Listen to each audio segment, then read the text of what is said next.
Hello, everybody. David Shuster here. Across the U.S. political spectrum, there's now a lot of intrigue about the 2028 presidential campaign, and Democrat Alexandria Ocasio-Cortez. AOC has begun a listening tour of sorts with her constituents who voted for Donald Trump, and on a few issues like transgender athletes, AOC seems to be moderating or adapting her views. Is AOC positioning herself for a 2028 presidential run? The view from conservatives is interesting. I want to talk to you a little bit about AOC, because to the conversation we were having a little bit before the break about messaging and sometimes the Democrats doubling down, she's actually asking after this election loss a lot of questions. And she kind of wants to know what went wrong. It seems like she's almost repositioning herself. And while the Dem bench right now isn't plentiful, some are saying she could be the nominee in 2028. But if so, it sounds like she's taking a very interesting and smart approach. She's not dumb. No, you're exactly right. I'll say this about AOC is that she has a lot of talent. She has tens of millions of followers on social media,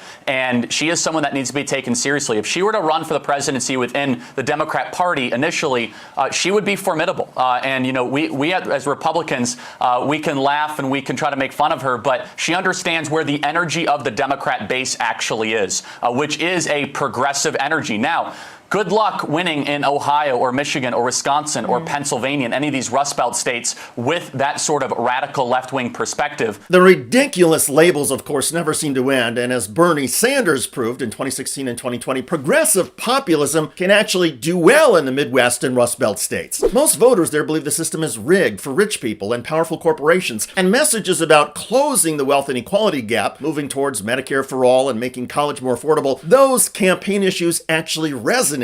And there is a strong argument that Donald Trump's appeal, particularly in the Midwest and Rust Belt, is due to his anti-establishment approach and desire to turn the U.S. government inside out. In fact, there were plenty of Trump voters in 2016 and 2020 who said that they would have voted for Bernie Sanders if he had been the Democratic presidential nominee. So Charlie Kirk's views about progressive politics not working in certain areas is wrong, in my view. When Democrats stand for big things like taking on Wall Street and doing dramatic things to help the working class, Democrats can win. And that's where AOC comes into play. Because not only is she a Bernie Sanders style of progressive, she is a terrific messenger with strong political skills, as Charlie Kirk noted. Also, AOC doesn't carry the baggage of being part of the Democratic political establishment, a perception that proved poisonous this year to Kamala Harris. Relatedly, many conservatives give AOC more credit than establishment Democrats do. Here's Democratic centrist and pollster Doug Schoen. So AOC, as a possible nominee in 2028, what do you make of that? Is that a possibility? What does that mean for your party? No, I honestly, Lisa, don't think it's a possibility. And if she runs, it'll be a disaster. We lost a couple of members of the squad, fortunately, in primaries this year. Most Democrats don't want extreme left-wing politics. I believe the Democratic Party needs to move to the center on cultural issues and on fiscal issues, be more fiscally disciplined. And AOC represents the opposite.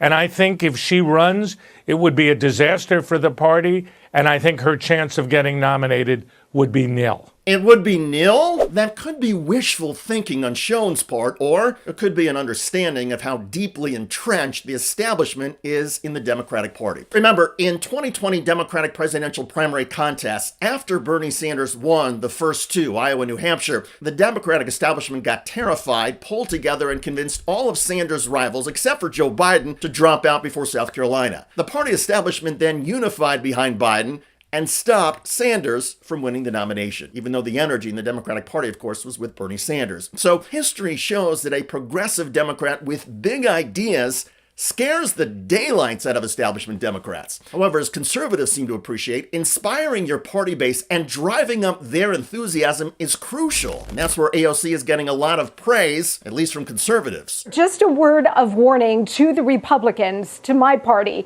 Do not underestimate AOC. She's young, she's vibrant, she's attractive. I think she's wrong on everything, but she does have real grassroots support. And all of the energy and activism in the Democrat Party party remains with the revolutionary left, of which she is a part. Right. So every time the Republicans have underestimated the Democrats, we ended up with Bill Clinton, Barack Obama, and Joe Biden. So let's not do it again in 4 years. Of course, 4 years can be a lifetime in politics, and it does seem like the Democratic Party is going to make some changes. A progressive is the leading candidate now in the race to become DNC chair, and there's a generational shift underway in the Democratic Party. Also, AOC at 35 years old is taking a few steps to become a bit more establishment. She's considering a run to become chair of the House Oversight Committee, a role which would require her to get along with moderate Democrats. She is also building alliances with moderates in New York, paving the way politically for a possible statewide race for governor. And as we said at the top, she is adapting some of her positions on a few social policy issues. Preferred pronouns, for example, are no longer part of AOC's social media messaging. In my view, a presidential run for AOC in 2028